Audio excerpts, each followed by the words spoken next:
প্রত্যাশা আলহামদুলিল্লাহ। তাইলে লড়াই আমাদের শেষ,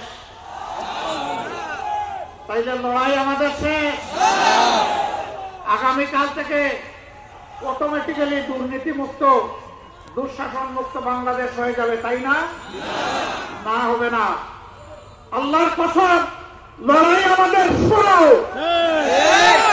দুর্নীতি মুক্ত, দুঃশাসন মুক্ত, শহীদ পরিবারের মা, জায়া, বোন, এতিমদের চোখের পানির দাবি পূরণ না হওয়া পর্যন্ত আমাদের লড়াই চলবে ইনশাআল্লাহ।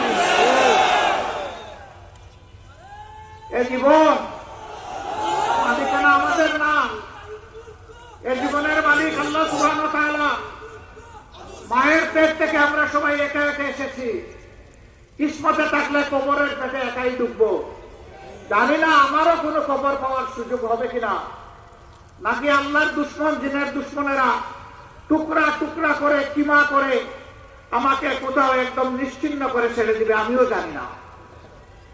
আল্লাহ ভালো জানেন। তবে অন্তরে একটা আকাঙ্ক্ষা আছে, আপনারা দোয়া করবেন, দোয়া চাই। আল্লাহ কোরআনের আইন, ইনসাফের আইন, মানবতার আইন, মানবিক আইন বাংলাদেশে কায়েম করার জন্য একটা মানুষকে যদি আল্লাহ তার শহীদের তালিকায় নাম লেখেন, সেই নামটা যেন আমার। মৌত বড় প্রশান্তি, বড় ইজ্জতে, বড় গৌরবে। নবুয়ত থাকবে না, কিন্তু শাহাদত থাকবে। ভাই, যে মুহূর্তে আমরা এখানে ঈদ পূরণ করছি, একটু মনের চোখ দিয়ে গাজার দিকে একবার তাকান তো। এই গতকাল ঈদের দিনেও কুখ্যাত ইসরায়েল সেখানে তাণ্ডব চালিয়েছে। সেখানে খুন করেছে আমাদের ভাই বোনদেরকে। অন্তত শান্তিতে আজকে তো এখানে দুটি কথা বলতে পারছি এবং শুনতে পারছি, তাই না? তাদের মুখে খাদ্য নেই, পিঠে তাদের কাপড় নেই, ঔষধ, অসুখ হলে ঔষধ নেই। 6 বছরের শিশু পেটে হাত তুলে বলছে, আল্লাহ, হে আল্লাহ, তুমি সাক্ষী থাকো, আমার পেটে কোনো খাবার নাই, হাতের পাশে পানি নাই যে আমি একটু পান করব। আমি শুনেছি জান্নাতে ছায়া থাকবে, ফল থাকবে, পানি থাকবে, আমারে তুমি আর এখানে বাঁচিয়ে রাখতে, আমাকে নিয়ে যাও। এই হচ্ছে গাজা, ফিলিস্তিনের অবস্থা। আল্লাহ তাআলার দরবারে দোয়া করি, বাংলাদেশকে যেমন আল্লাহ জুলুম মুক্ত করে দিয়েছেন, জালিমদের হাত থেকে মুক্ত করেছেন, প্রিয় ফিলিস্তিন এবং গাজাকেও যেন আল্লাহ মুক্ত করেছেন। যারা জীবন দিয়েছে আল্লাহ যেন তাদেরকে মর্যাদাবান শহীদ হিসেবে কবুল করেন। গাজায় বাংলাদেশের দুনিয়ার সর্বত্র জাতির জন্য, মানুষের জন্য, দিনের জন্য যারা জীবন দিয়েছে আল্লাহ যেন সবাইকে শহীদ হিসেবে কবুল করেন। সিরিয়ার এক শিশু যখন তাদের উপরে আঘাত দেওয়া হচ্ছিল, যখন ক্লাস্টার বোমা ছড়া হচ্ছিল, সেই শিশুর চিৎকার সারা বিশ্ব মিডিয়াকে কাঁপিয়ে দিয়েছিল। সে হাত তুলে বলেছিল, আর আমাদের উপর বোমা মারলে আল্লাহকে বলে দেব।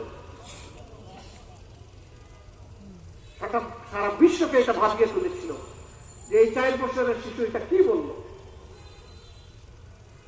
এই অশান্ত বিশ্ব বাংলাদেশ, এই সব কিছুকে শান্তির বলয়ে আনতে হলে আলহামদুলিল্লাহ আল্লাহ যে বিধান দিয়েছেন, সমস্ত সৃষ্টির স্রষ্টা যে বিধান দিয়েছেন, সেই বিধানের ভিত্তিতে এই দেশকে গড়ে তুলতে হবে ইনশাআল্লাহ। এর বাইরে কোনো সমাধান নাই রে ভাই। শুধু জোড়াতালি হবে আর শুধু যন্ত্রণা এবং জুলুম বাড়বে। আমাদের কুলাউড়া উপজেলায় সম্ভবত 34টা চা বাগান,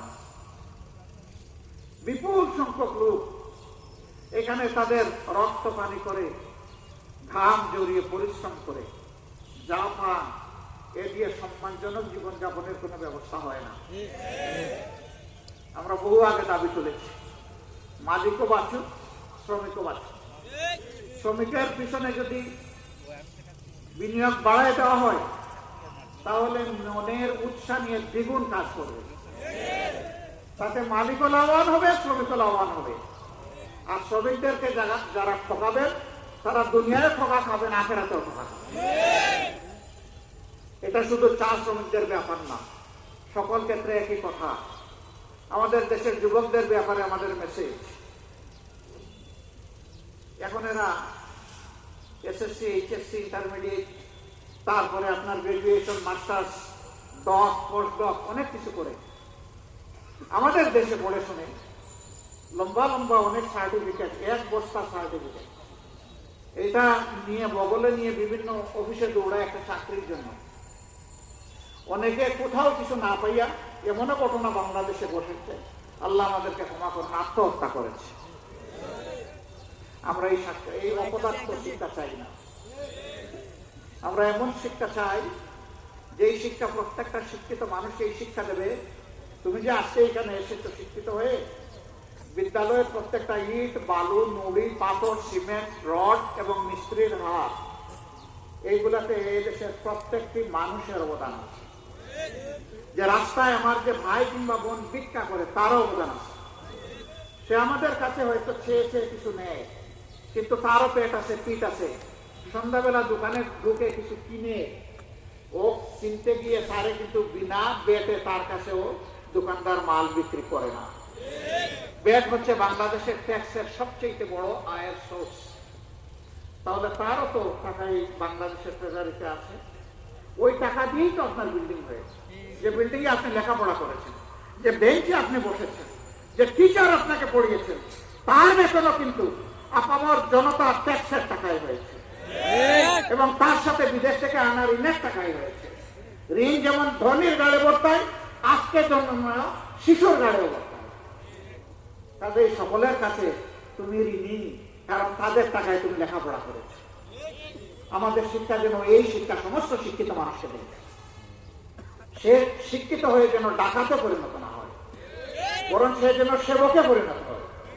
সেজন্য এটাকে তার পবিত্র দায়িত্ব মনে করে, সততার উপর, তার রুজির উপর সে যেন সন্তুষ্ট থাকে।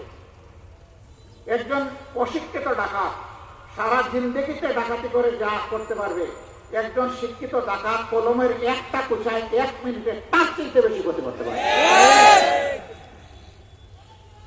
আমরা ডাক্তার চাই না, আমরা ওই ডাকাত চাই না, আমরা ওই ইঞ্জিনিয়ার চাই না, আমরা ওই আইনজীবীও চাই না, ওই ব্যবসায়ী চাই না, যাদের অন্তরে মানুষের প্রতি ভালোবাসা এবং শ্রদ্ধা নাই। আমরা চাই এমন একটা সোসাইটি, যে সোসাইটিতে প্রত্যেকটা মানুষকে সম্মান করবে, শ্রদ্ধা করবে। আমি নিজের উপরে একবার পরীক্ষা করলাম। বরিশাল থেকে লঞ্চে নেমে, এই গল্প অনেক জায়গায় বলেছি, লঞ্চে থেকে নেমে সদরঘাট থেকে এসে কিছু দূরে গিয়ে আমি আমার গাড়ির চালককে বললাম, পাইলট তুমি এখানে থামো। বলে, স্যার এই সামনে ময়লার ভাগার গন্ধ আসতেছে। আমি, থামো, এখানে আমার কাজ। স্যার তাইলে একটু পিছনে যাই। বললাম, না, এখানেই থামো, এখানে আমার কাজ। আমার সাথে আরেকজন সহকর্মী চিকিৎসক ছিলেন, তিনি আমার মুখের দিকে তাকাই আছেন যে এরকম একটা জায়গায় আমরা দাঁড়াচ্ছি কেন। বেশ কিছুক্ষণ পরে আমি গাড়ি থেকে নামলাম, নেমে পিছনের দিকে হাঁটা শুরু করেছি। তখন সঙ্গী যিনি, তিনি বলতেছেন, সময় সেন্সিটিভ আর আপনি ঝুঁকিপূর্ণ মানুষ, আপনি বসেন, কি করতে হবে আমাকে বলেন, আমি করে আসি। বললাম, আপনিও আসেন তাহলে আমার সাথে। খাবারের দোকানে গিয়ে কয়েক প্যাকেট খাবার, কিছু পানির বোতল নিলাম, নিয়ে এসে গাড়িতে বসলাম। এতক্ষণে তারা বুঝলেন যে একটা কাজ কিছু ছিল, এটা হয়ে গেছে। এখন চালক মহোদয় আবার বলতেছে, স্যার রান্না করবো। আমি বললাম, না, আমার কাজ শেষ হয়নি, এখানে দাঁড়াও। এর আরো 12-13 মিনিট পরে গাড়ির দরজা করে নামলাম, সঙ্গীরে বললাম, এবার সাহায্য করেন। আগে যেমন পানির বোতল আর খাবারের এই প্যাকেট গুলা নিয়েছেন, আমিও কিছু নেই, আপনিও কিছু নেন, আসেন, ওই ওখানে যাব। এই ময়লার ভাগার এত সময় যারা ময়লাগুলা ডাম্পিং ট্রাকে বেলচা দিয়ে উঠাচ্ছিল, তাদের কাজ শেষ হয়েছে, বেলচা ছুড়ে মেরেছে। আমি তাড়াতাড়ি করে পায়ে হেঁটে গিয়ে বললাম, আসসালামু আলাইকুম। আমার দিকে অদ্ভুত দৃষ্টিতে ফিরে তাকালো, জবাব দিল না। এরপরে আবার বললাম, আসসালামু আলাইকুম, তাও জবাব দিল না। এরপরে আমি বললাম, কিরে ভাই, তোমাদের এখানে আমার জবাব দেওয়ার মতো কোনো মুসলমান কেউ আছো? একজন খুব রেগে গেল, রেগে গিয়ে বললো, আমি শুধু এই, তারা তো সবাই মুসলমান, তারা দেয় না কেন আপনার ইয়ের জবাব? বললাম, কোনো অসুবিধা নাই, আমি আবার সালাম দিচ্ছি, আসসালামু আলাইকুম।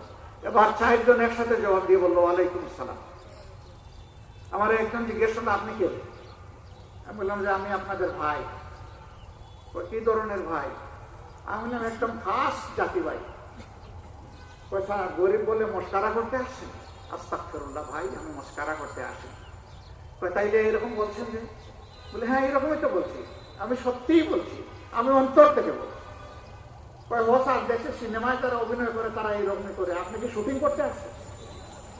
আমি বলছি আমার এই ড্রেস, এই দাড়ি, টুপি এগুলা দেখে মনে হয় শুটিং। ওই শুটিংয়েও এইরকম মানুষ মাঝে মাঝে দেখা যায়, মানে আমার হারাই দিচ্ছে বারবার। বললাম না আমি শুটিং করতে আসি। বললো তাইলে কেন আসছি? আমি বললাম যে আজকে আমি আপনাদের হাত ধোয়াইছি। বলছে আমাদের হাত ধোবেন? স্যার গরিব বলে আর অপমান করবেন না।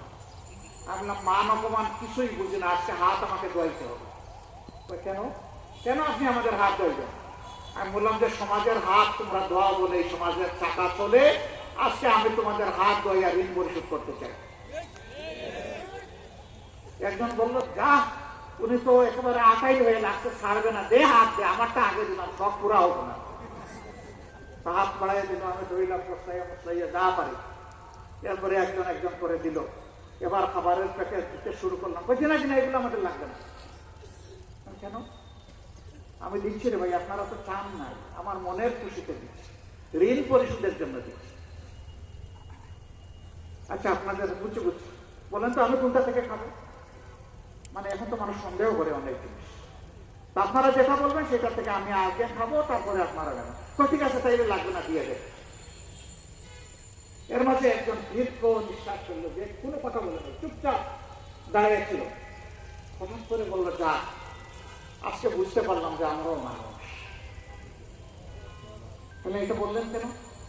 স্যার আমাদের তো মানুষ বলে না, তো আমাদেরকে বলে সুইপার, মেথো,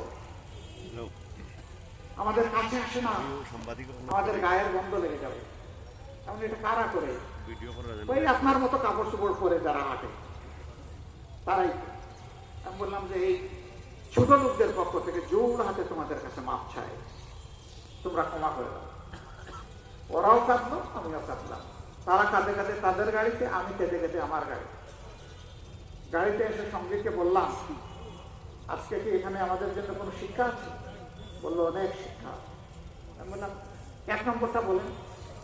উনি বললো যে আমরা এখনো মানুষ হতে পারিনি। তো মানুষই যদি না হইলাম তাইলে দুনিয়া আসলাম কেন? তাহলে আশরাফুল মাখলুকাতের মর্যাদাটা কোথায়? যদি আমার অন্তরে একটা মানবিক মন না থাকে, সেই মানবিক মনের মৃত্যু হয়েছে বাংলাদেশে। আমরা চাই আল্লাহ যেন সেই মনটার জীবন দান করে। আমরা একটা মানবিক বাংলাদেশ করতে চাই, একটা দুর্নীতি এবং দুঃশাসন মুক্ত বাংলাদেশ করতে চাই। এবং নির্দ্বিধায় নিঃসংকোচে বলছি, আমরা কোনো মাইনরিটি মেজরিটি বুঝি না। আমরা সবাই মিলে, সব দল ধর্ম জাত মিলে, আল্লাহ যাদেরকে বাংলাদেশে পয়দা করেছেন তাদের সবাই মিলে, সবের হাত এক জায়গায় করে আমরা একটা মানবিক বাংলাদেশ করতে চাই। এই বাংলাদেশকে সবাই আমরা চাই। লড়াই শুরু হলো ইনশাআল্লাহ।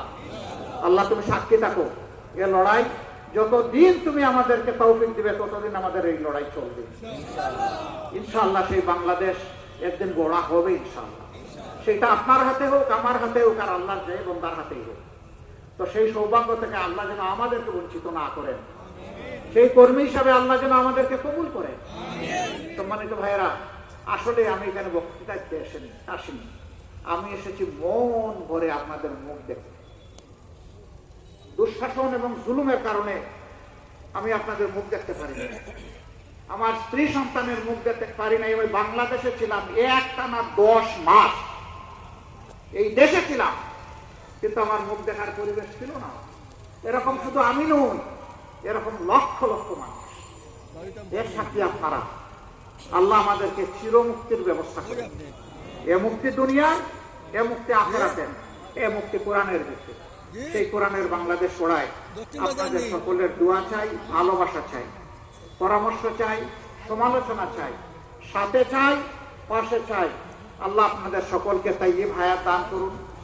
আল্লাহ তাআলা কুল্লাউলার মাটির উপর রহম করুন, প্রিয় বাংলাদেশের উপর রহম করুন, শান্তির ফয়সালা নাজিল করুন। আগামীর একটা সুনীতি এবং ন্যায় বিচারের বাংলাদেশ গড়ার তৌফিক আল্লাহ তাআলা এই জাতিকে দান করুন। সবাইকে অনেক শুকরিয়া, অনেক কৃতজ্ঞতা। আসসালামু আলাইকুম ওয়া রাহমাতুল্লাহি ওয়া বারাকাতুহু।